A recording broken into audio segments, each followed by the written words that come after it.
Well, thank you to Lynn and to Kerry and to Rosemary. We were really pleased to be able to work with the ECA to develop two frameworks as part of PowerShift, which I'll speak about today. Now, just to let you know, I don't expect you to read what I've got on the slides. It's more there as a prompter and to give, I suppose, an overview of the framework. And Kerry actually had one diagram in her presentation, which I actually almost slotted into mine because I think it's a better diagram than what I've included. But anyway, you have seen it.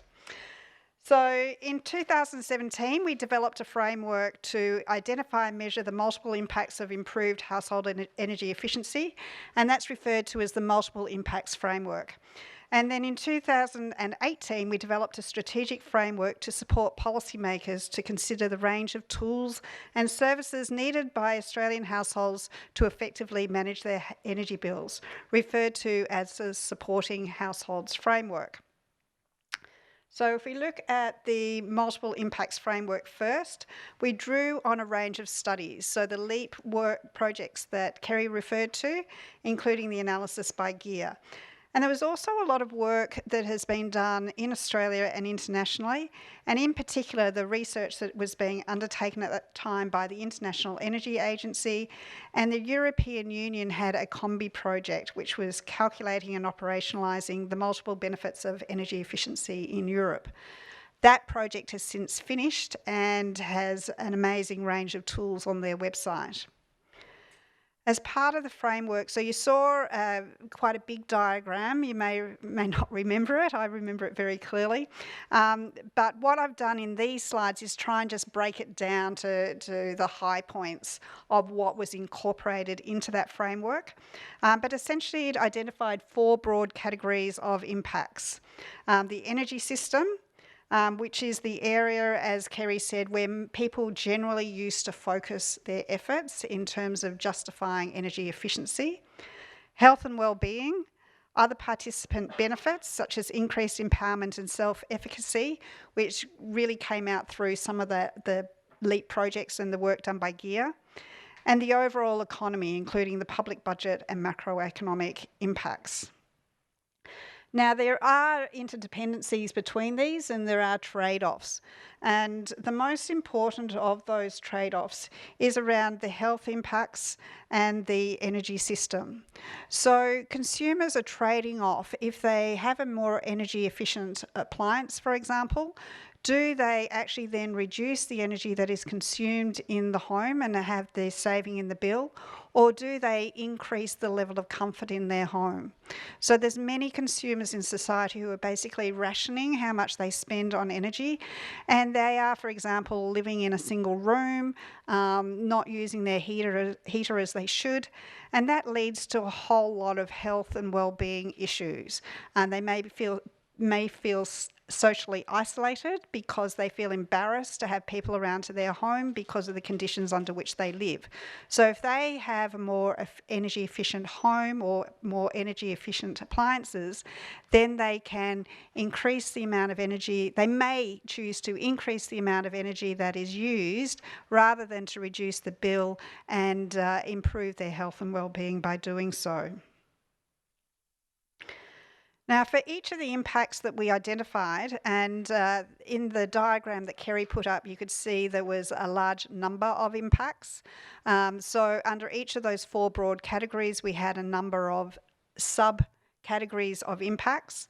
We identified the evidence of the causal link, so whether there was a strong link from the literature or a weak link, and there were some links that we didn't in fact find in the literature, but just through our own experience, we believe that they would exist if there was some research done into those links.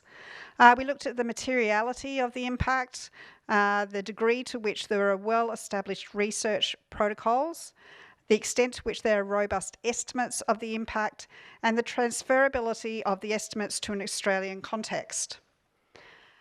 So what we did find was that there are some enormous gaps in that information, but the objective of the policy framework is to facilitate, in essence, a research program moving forward to be able to fill those information gaps for the Australian context and improve the measurement of the multiple impacts of energy efficiency in the Australian context.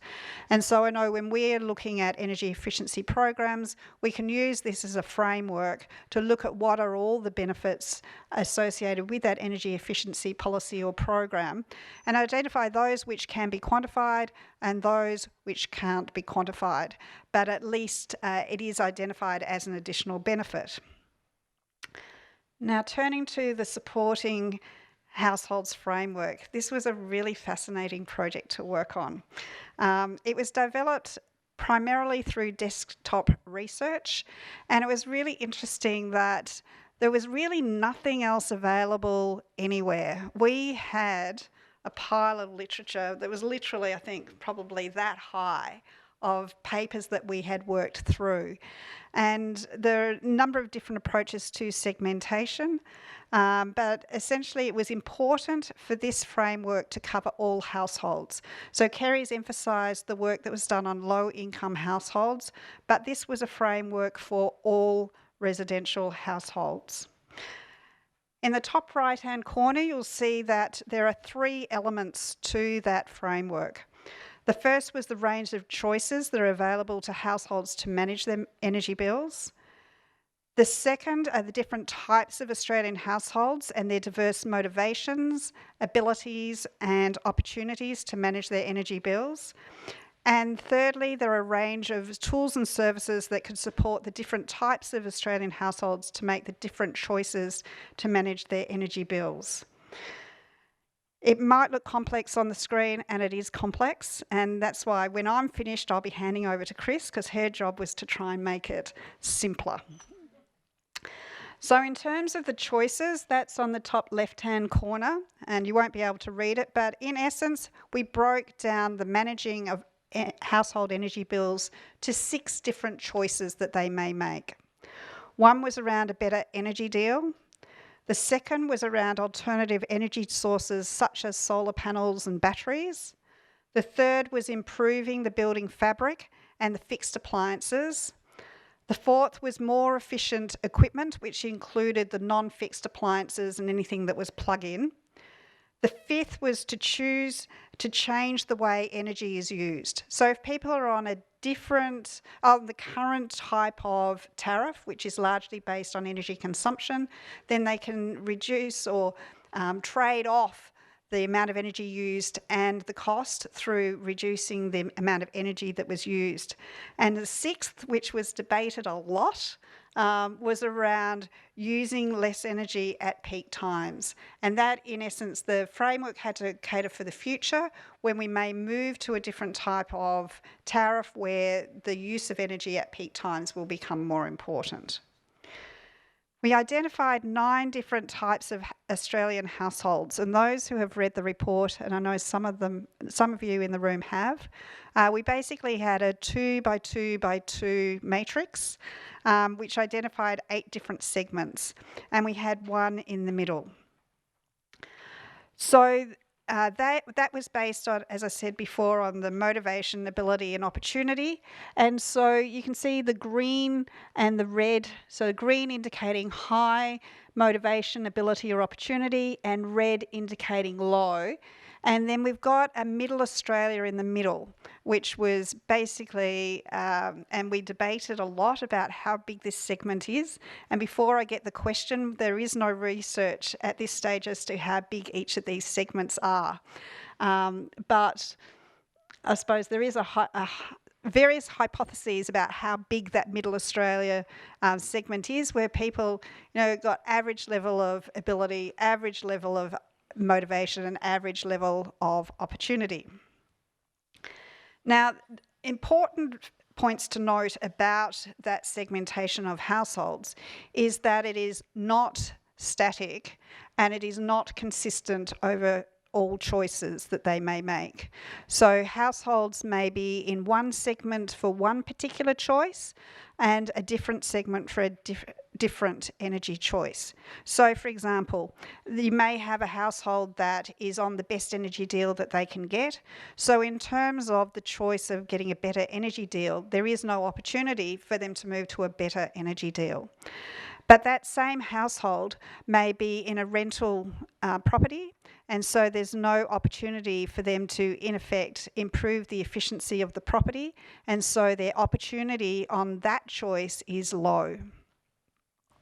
Now, if, for example, that household buys their own property, which is well insulated and is very efficient, then that household will move to a different segment because now they don't have the opportunity to improve it further.